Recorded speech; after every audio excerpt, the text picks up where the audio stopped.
Hello, welcome to Kush News, the newscast of the African diaspora. I'm your anchor, Ochanda, daily bringing you the top stories from Africa and the Caribbean. Let's take a look at today's news on Wednesday, April 3rd, 2024. Let's go to Senegal, where a new prime minister has been appointed. Senegal's new president, Bassirou Faye, has nominated and selected Ousmane Sonko as prime minister in his first act of head of state. Bassirou Faye made the announcement shortly after he was sworn into office on Tuesday. Ousmane Sonko was at the center of a 2-year standoff with Senegal that triggered bouts of deadly unrest. Popular among Senegal's youth, Ousmane Sonko was disqualified from running in the March 24th presidential elections due to a defamation conviction. He then picked Faye as his replacement on the presidential ballot. Campaigning jointly under the slogan Diomaye is Sonko, Sonko urged supporters to vote for his top lieutenant, who ultimately won with more than 54% of the vote. Those in Senegal, my goodness, you guys are just making moves. Woo! I have so much to say, but those in Senegal, I'm sure you guys are proud. Us in the African diaspora are proud. In the continent, I'm sure they're proud. In the Caribbean, they're proud. Congratulations, Mr. Sonko. Let's go to the Caribbean and end it there. We go to Guyana, where the president's recent interview has gone viral. Guyana's president, Dr. Irfan Ali, went viral after his firm and uncompromising response to a BBC reporter when questioned about climate change appeared. President Dr. Irfan Ali sat down with Stephen Sucker to discuss Guyana's vast offshore oil and gas reserves and how it's transforming the economy. It was when the reporter challenged the president on the environmental impact that Guyana would have on the globe, and the president responded. Here at Kush News, we'll play the viral clip.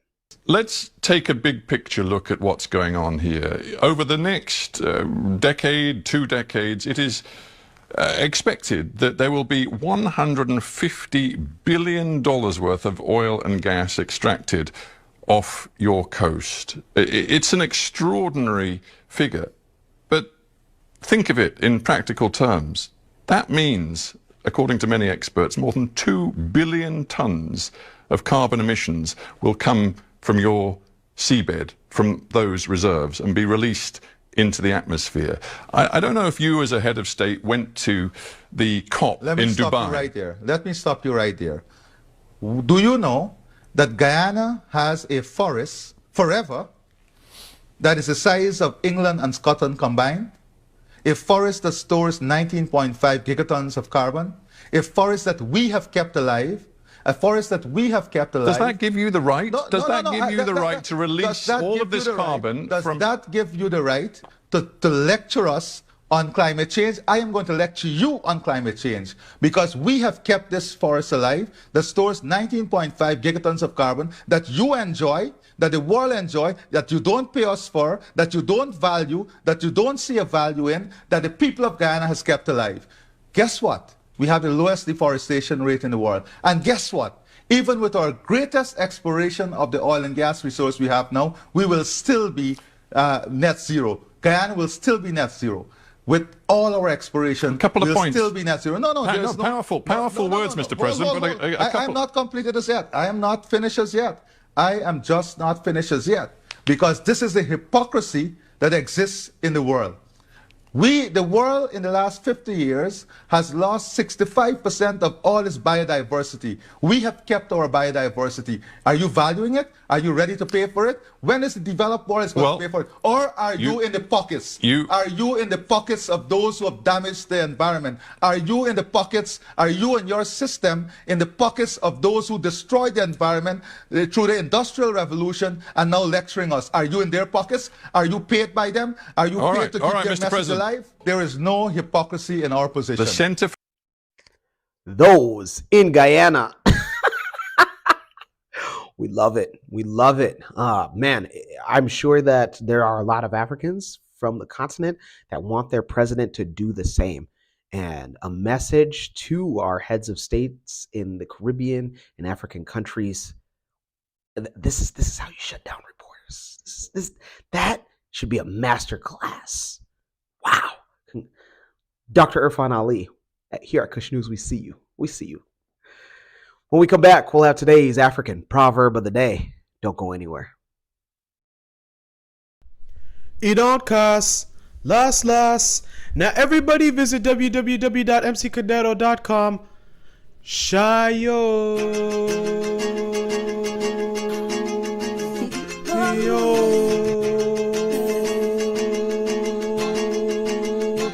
Go dance to the Dicato. I got merchandise at Staccato. I do weddings and shows in the Pitato. Graduation party. I never been in this side though. And I got in the Gato. I'm a lean in the cut. Big dad in the novel. She manipulate my love. Oh yeah. Welcome back. Let's take a look at today's African proverb of the day, and it comes to us from Uganda. What's going on, Uganda? And it reads, when there is peace in the country, the chief does not carry a shield. Once again, when there is peace in the country, the chief does not carry a shield. Ugandan proverb. Absolutely. You have to be prepared and ready for any given moment. You can't sleep, because know that even this is more in the context of warfare, but even like at your job, the job that you're working right now, Omada, just know that like when you're relaxing, there is somebody in your position and maybe lower than you that is doing everything that they can to take you out of that position. Whether that's in a legitimate or illegitimate way, nonetheless, they're trying to take you out. For the guys that are boyfriends, the guys that are husbands, just know that your lady, every single time that she steps out of the house, there is a guy that is waiting. He's going to do everything that he can. He's going to buy that Mercedes S550. He's going to get that new AP Audemars Piguet. He's going to be trying to book a over-the-water bungalow in some country, maybe in the Caribbean. And he's going to ask your woman on social media in a DM, hey, can you email me your first, last name and date of birth so I can send you flight confirmation? Besides that, just know that there are always individuals that are waiting to take your spot. Tread lightly. Let me know your interpretation of today's African proverb of the day, as well as your thoughts, views, questions, comments, and concerns on the top stories. Don't forget to hit that like button. Make it your best friend. For Kush News on Kush Convos TV, I'm Ochanda. We'll see you soon.